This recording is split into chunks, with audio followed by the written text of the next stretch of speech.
Oh,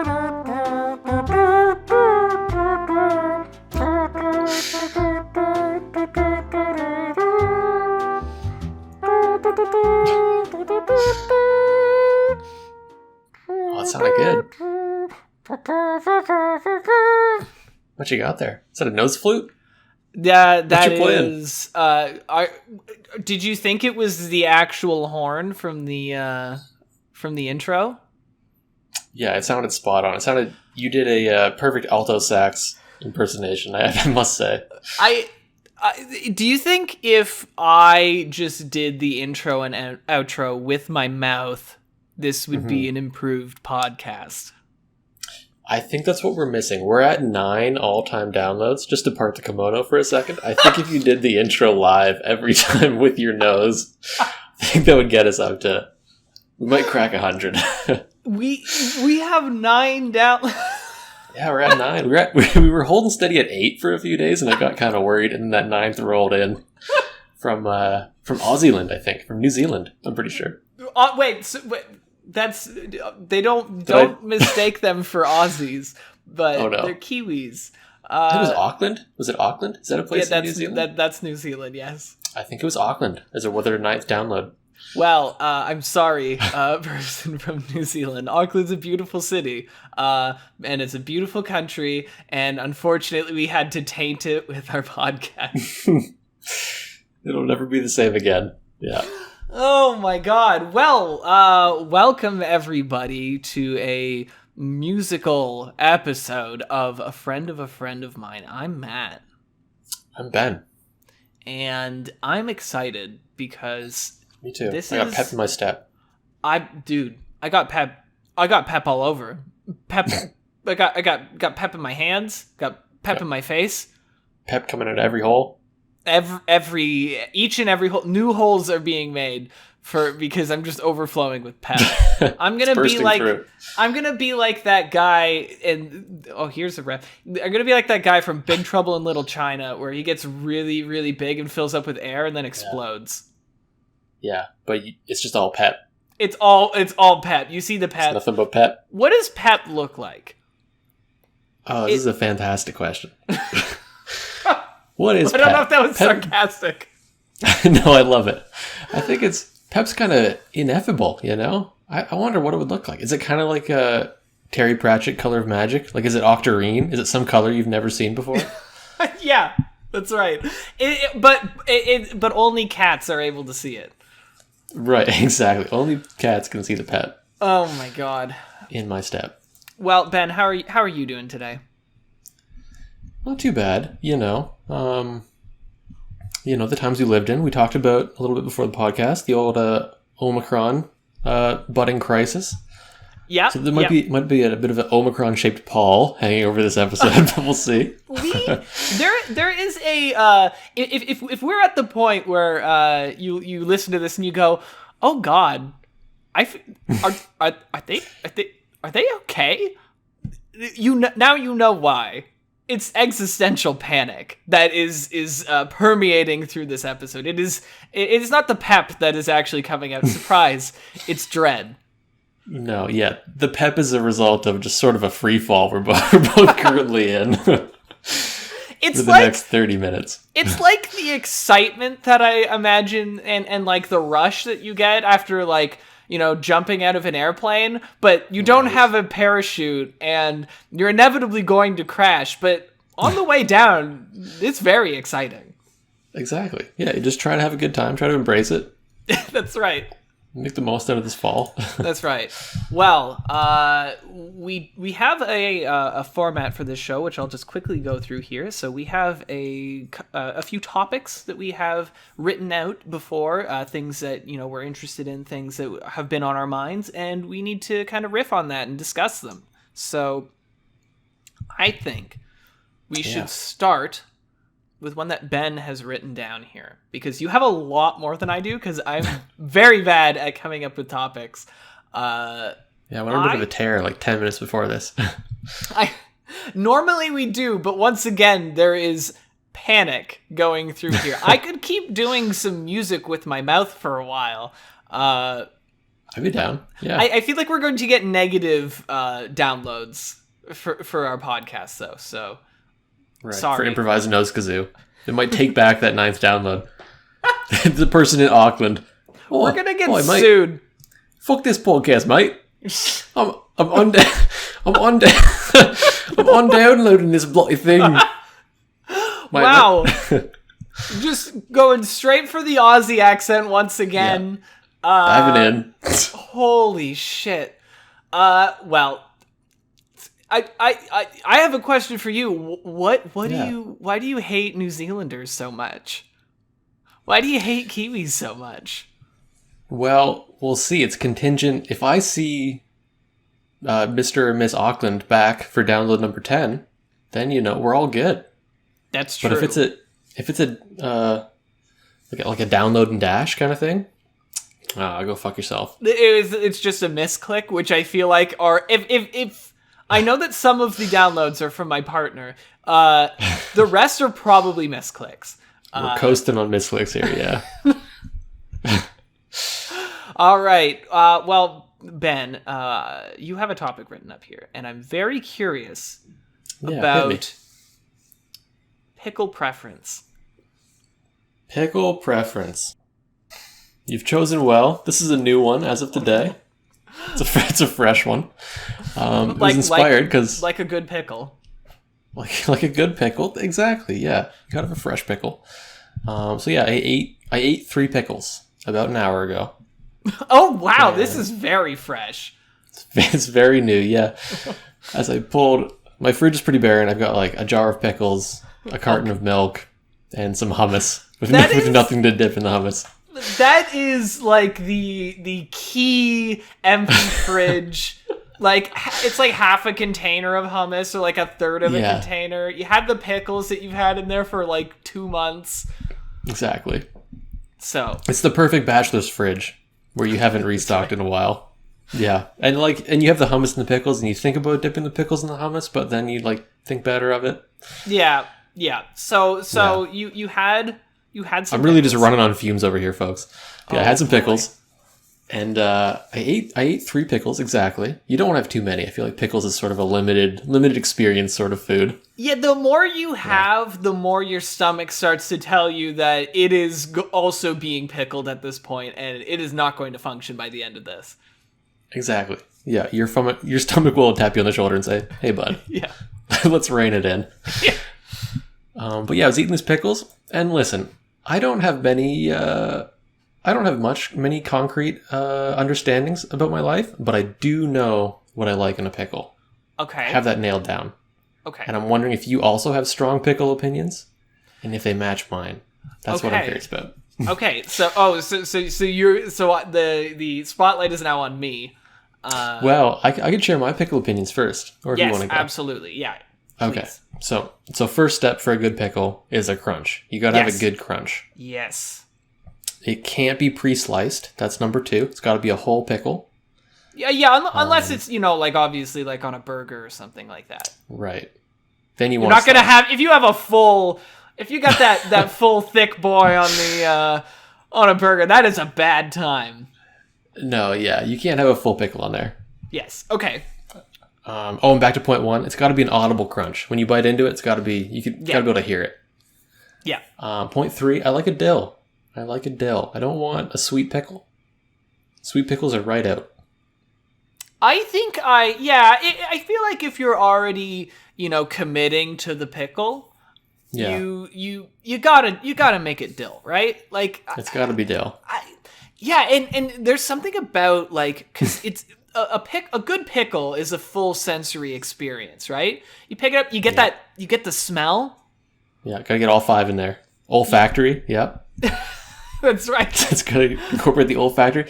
This is perfect. Yeah, all 5 gotta get a hand on the ball. Yeah. It has to have that crunch.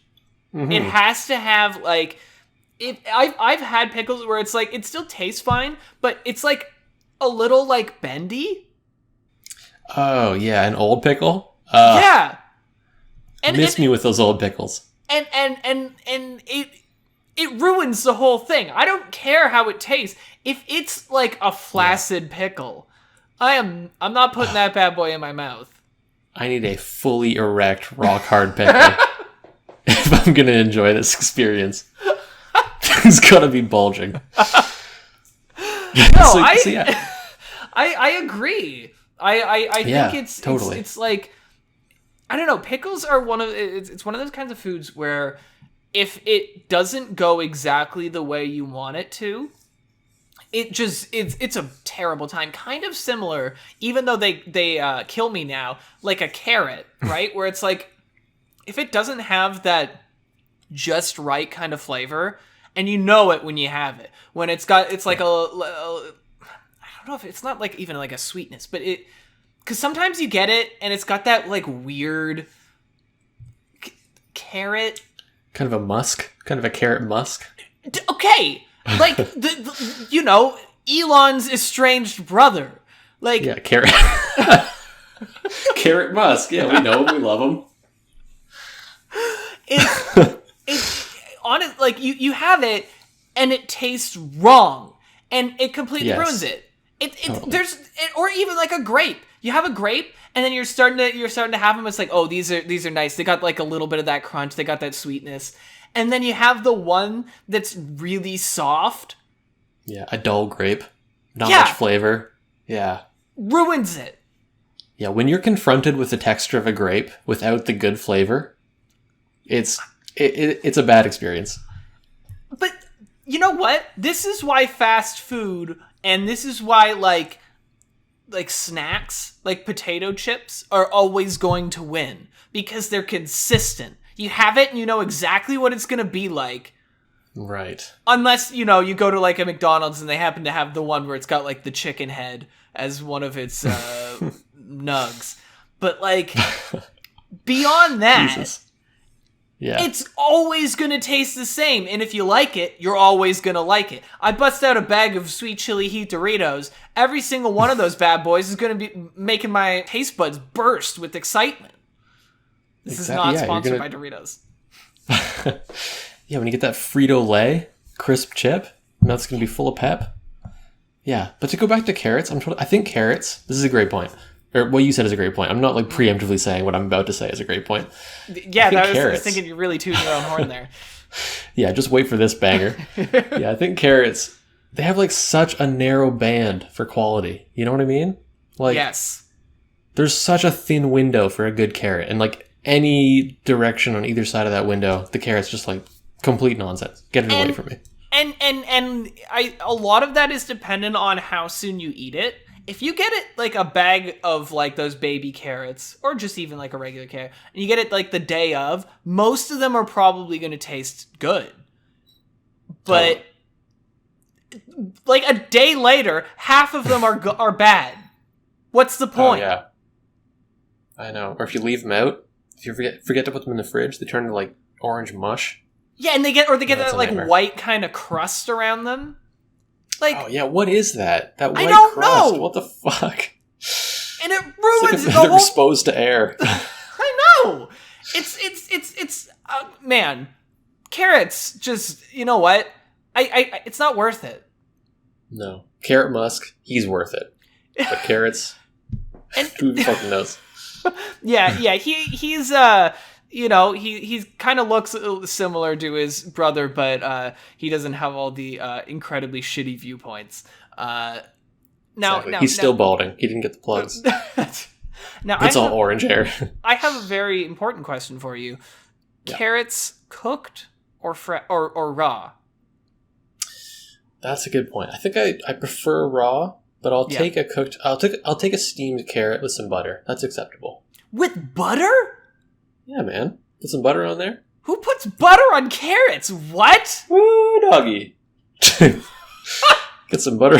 Come on. You've never had that? You put them in like a little steamer. Get some water on the bottom of the pot. Put some butter on top. Melts down. No. Oh, it's a classic. Try it out. I might have at some point, but like. I also found out that people butter their peas. Oh, I've never done that. That's fucked up. I don't butter my vegetables. The point is the vegetables they don't taste great, but they're healthy. Right. But if you can up the taste and reduce the health, maybe it's a worthy trade.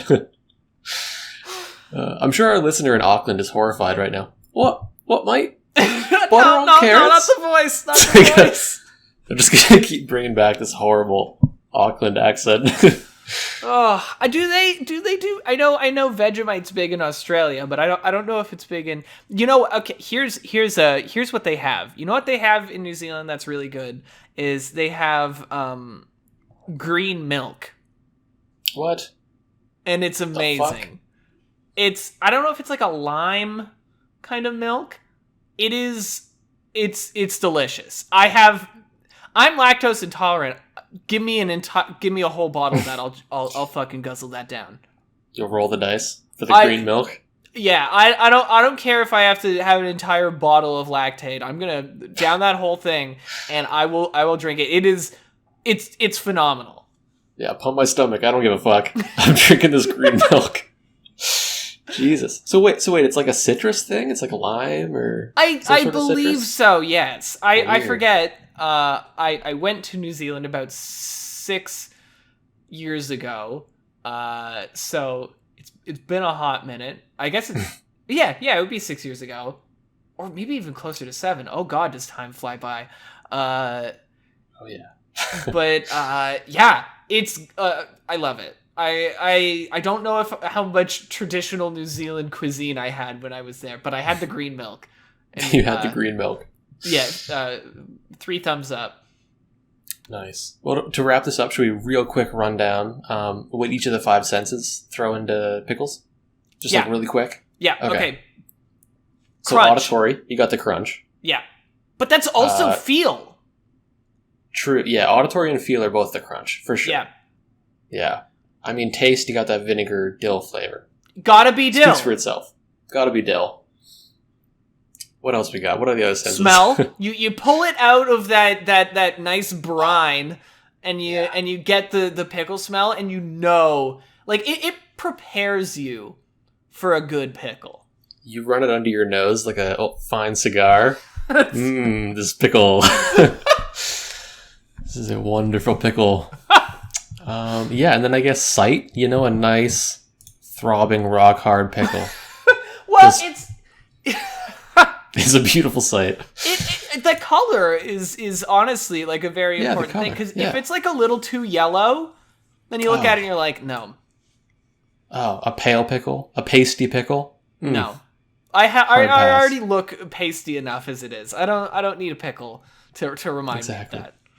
I need some contrast. I need a nice dark green pickle to offset my pastiness. I just walk around town holding a dark, vibrant pickle, so I don't look quite as pasty. They call me the pickle man. You know how there's always that one guy in town who just like walks around shirtless and listens to, like death metal through a boombox or something like that? That one guy where they're like, oh yeah, that's the death metal guy. It's you can make that your own kind of thing. You're the pickle man. Yeah, the pickle man. Also shirtless, also with a boombox. Anyway, so that was pickle preference. Yeah. Let's see. Let's throw it to you, Matt. Here. Yeah. What do you got for me? Yeah, we got some bangers here. I think I saw this one show up last week, and I've been curious ever since. You've written here, why do my feet determine how warm I want the room to be? Okay. Here's my thing, right? Yeah, so now that we're getting to the cold months, though not quite as cold as it used to be, thanks to millions of tons of CO2. Whenever I'm here, like I'm one of those weirdos. I don't sit with my feet down. Oh, you're a cross-legger, maybe? I sit cross-legged almost exclusively. Interesting. And I feel like whenever if I don't care if like the top of my body is cold or whatever, if my feet are freezing, I gotta have the heat on. Okay. And I feel your like feet are the lowest common denominator. That's right. And I feel like, like it's probably some circular terrible, like it's just this it's just I make it worse by sitting cross-legged all the time. So I have terrible circulation in my feet, so my feet get cold, but I sit cross-legged because it helps warm up my feet. Oh, I see. But also, like, cuts all the blood flow. That's right. To those appendages. I know. And like, I was sitting cross-legged this whole time. I just put my feet down. Already, they're starting to get cold. My whole body feels like I need to... It's like, all right, better get the heat going. Jesus. So do you sit cross-legged? I got to rain. Do you have your feet like underneath you, or do you have like one leg over the other? Well, I mean, like you're a fancy boy.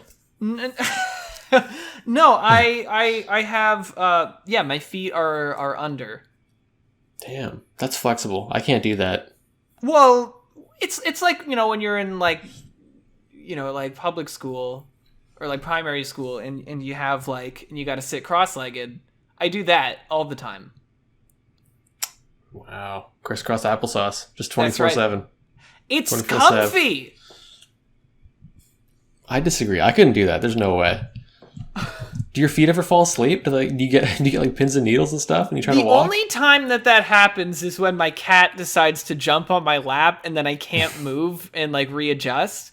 And then, by the end, I have to, like, pull out my leg and, like, let it sit down for a while, get all the pins and needles, and I can just, like, flop it around. If I stand up, I'm just going to collapse. People are going to think I'm having, like, an aneurysm.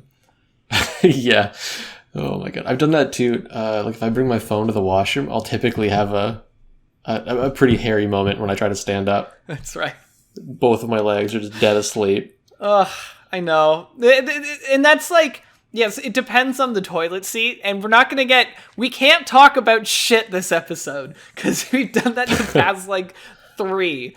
But have we really? Oh my God. Yeah, you sit there for long enough and it's like the one leg is like, all right, buddy, you got to get up. You got to kind of like readjust. And there's not a lot of room to readjust. It's not a good time. Jesus. So you just crank the heat? All for the benefit of your feet? If my feet are down, but... Right. But then you get that weird thing. I get, like, I'll be lying in bed, and my feet will be cold, but they're sweating, and... What? That shouldn't be a thing. Like, I feel like that means I have something, but... You've definitely got a life-threatening illness. That much is clear. Something is seriously wrong here. Wait, no! Your feet sweat in bed, but are also cold? My feet have never sweat in bed, ever. Well, That's crazy. I don't know. Like, I'm often it doesn't happen too often because I'm one of those people, I like to have one foot out. You're a foot out kind of guy. Yeah. I don't know. My body is a furnace, so I have to do that. But then other times, my I don't know. My feet just determine the temperature of the room. That's crazy. So your upper body, you're in a t-shirt right now. No cold, no nothing. No cold. It's warm actually. Like I feel like it's just below the point where I would start to sweat. Oh, okay, that's perfect. Yeah, I hate to sweat. Oh my God, it's like my arch nemesis is sweat. Yeah. Any sort of liquid coming out of my body that I don't want it to come out of. Oh. Our New Zealand listener, come on, Mike. No. Stop talking about shit. Nope. Another shit episode. Hey, so we have lots of topics for you here. Yeah. You know I'm gonna work in the Auckland accent too. No, it's not. It's awful. So I gotta do it. It's been lingering here for a while. Help me shower less. Yeah, so I need some serious help here, Matt. Oh no. We got 5 minutes. Let's make this happen. Okay. So I don't know if I've told you this actually, but I have like legit OCD diagnosed. Oh. And it's not that bad these days. The only way it manifests in my life is that I can't shower in like under 35 minutes. Whoa. Yeah. So I need to rein that in because it's driving me nuts. I thought you just meant like showering less in terms of like less days. And I was like... Oh, like skip a day? Yeah, I was like, that's a really bad idea. Yeah, no, I got to do every day. I'm a once a day kind of. Are you a once a day kind of guy? Twice a day? I do every other day because I don't really go out. So right. Yeah, it seems if you're not to do fine. If you're not accumulating dirt, you're pretty much ready to roll. I think once I get to the point where I, if I have to go out into the great unknown every day to go to my job or whatever, then I'll probably go back to showering every day. But I don't know, every other day just it's great when you want to be really lazy. Totally. Yeah. Yeah, just rock it for that extra day in between. So, what is the... What's the issue? What's the holdup? How are you able to spend that much time in there? Because, do you just stand there and just let the water flow down you? That's the crazy part. I'm actively doing stuff. It's a very active 35 minutes. My arms are sore once I'm done. It's like a freaking workout. So how many passes through do you do of getting the soap going? Well, it's very particular. Here's where the weird OCD-ness comes in. All right. Now you have to while talking about this, not mention any sort of private parts. Okay. We have to avoid that. Okay. Right, yeah, the guy in Auckland's playing it for his parents right now. We gotta... That's right. Okay. No, but don't do the voice. What's the OCD? I won't do the voice. To keep it high level, it's just like a specific number of passes on each area needs to happen. Or else I don't feel clean. That's the weird part. Interesting. Yeah. See, that I think there's your problem. Just do one pass. Just one pass? Yeah, one pass is fine. Okay, that's interesting. It's usually in the range of 3 to 4. I could try one. 3 to 4. Yeah, 3 to 4. Yeah. What? And a few spots. I won't say the spot. A few spots are do them once now. Go to other areas. Do 1, 2, 3 in the armpit. 1, 2, 3 in the other armpit. Go back to other places. Well, you can. It's very choreographed. Okay, so in terms of passes, do you mean you do it, wash it off, and then do it again? Sometimes, yeah. No. Yeah. What? It takes forever. Don't. Okay, here's my advice. Don't do that. What? Why would? Okay, I mean, I suppose you have OCD, but I don't know. If you want to make sure that it's extra clean, you can just scrub it a little more, or it's not like you're out in the mud all day. So maybe do one really intense pass. You don't have to make it that intense. You can just clean to the point where you're all right, this is fine. If you do a little scrubbing as you do it, get it all, make sure it touches every part. And obviously, if you have any, you got dirt on your hands or something, make sure you scrub that off. But you don't have to do more than that. Yeah, that's a good point. I'll try that. Maybe I'll try one humdinger of a pass first. See if I can shave off a few minutes. Sort of like it's a time trial. 35 minutes? Yeah, I think the hair might contribute too. That's probably another factor. My hair is pretty long. It takes forever to wash. But I think that's kind of an intractable issue. You also don't have to you don't have to do the hair for that long. Just make sure you scrub it and get it all over, and then you're good. Okay. I'm teaching a grown man how to shower. I know how to. I think I'm just too rigorous. I think I'm too good at it is the issue. You would come out sparkling clean, or you've rubbed enough skin off of your own body that you're going to look like a tomato.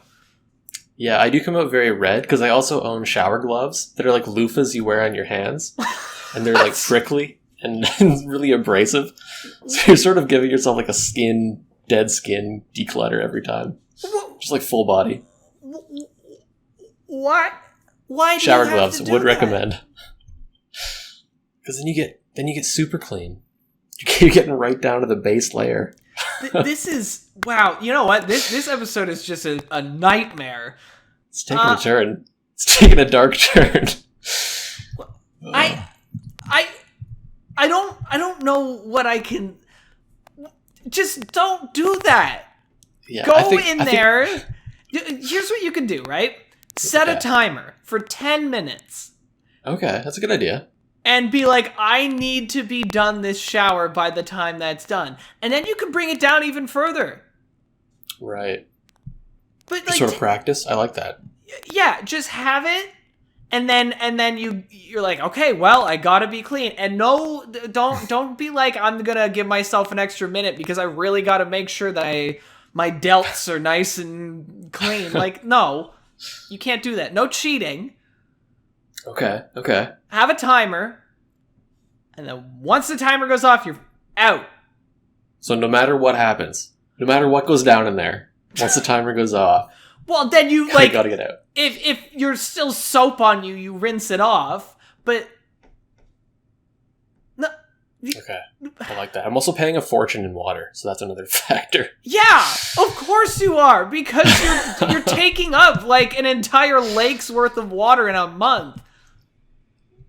So dumb. Okay, I'll try that. I think I got some good tips. Holy shit! You've been very helpful. Wow. All right. What do you? We're a little over time. What do you think? Do we want to squeeze one more in for you real quick? Do you have a quick one or no? I don't think I could do either of mine very quickly. Ben. That's good. We've given the people what they need. We've given a nice 30 minutes.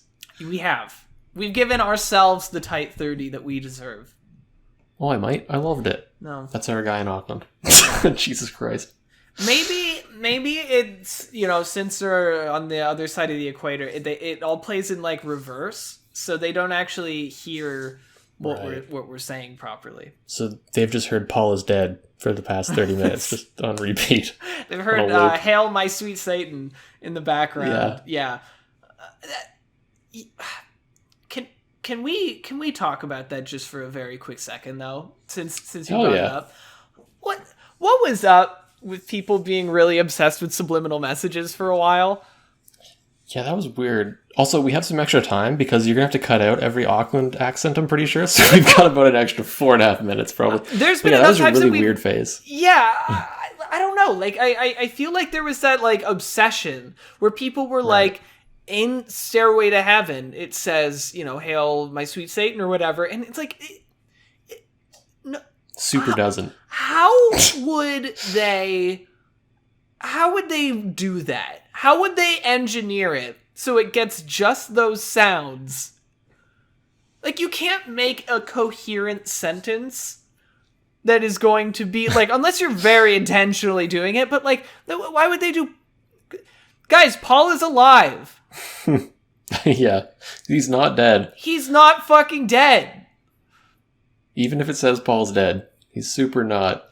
He's alive and well. And like how they have you seen the cover of Rubber Soul, if you flip it upside down and then put it in a mirror, it kind of looks like it says Road Abbey. And people are like, oh shit, it's Abbey Road. And then when Abbey Road comes out, Paul isn't wearing the shoes because he's actually dead, because when you're in a casket, they don't put shoes on you. Wait, that's gotta be categorically untrue. I'm sure they put shoes on you. I mean, why would they? You can't see the feet. That's true. Oh shit. Maybe this is all true. Maybe Paul is dead. Oh my god. Maybe Paul's been dead this whole time. Shit.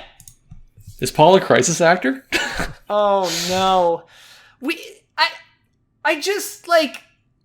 There's always so many strange, like, then in Abbey Road, if you look at the license plate on the Beetle that's outside, like the Volkswagen Beetle, it's got like all these numbers which actually secretly mean Paul is dead or something. Like, yeah. It's like, how?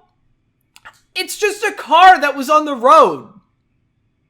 I know. Yeah, you can find meaning in anything. I do remember this phase, though. I remember, like, standing in the playground of my elementary school, and some dude played Stairway to Heaven backwards on his, like, iPod Touch or something for a crowd of other kids.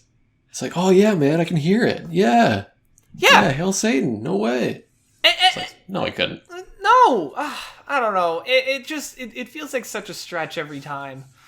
And speaking of stretching, we have now stretched out the length of this episode to an adequate length, so thanks for bearing with us on this one. We're a little low energy and very full of dread. Yeah, but, we had some pep in there, occasionally. Yeah. Pep was sprinkled throughout. So everyone, if you liked this episode, please follow us. I understand if you don't, but if you didn't, listen to the other ones. I swear they're a lot better. You can follow us on anything. We're on all the streaming platforms. We're also on YouTube. If you like the art of our program, you can follow the artist who is my lovely partner, who goes by Vanderbander. That is VanderBander. Check out their stuff on Instagram and Twitter. And everybody, stay frosty. And I love you. Mwah.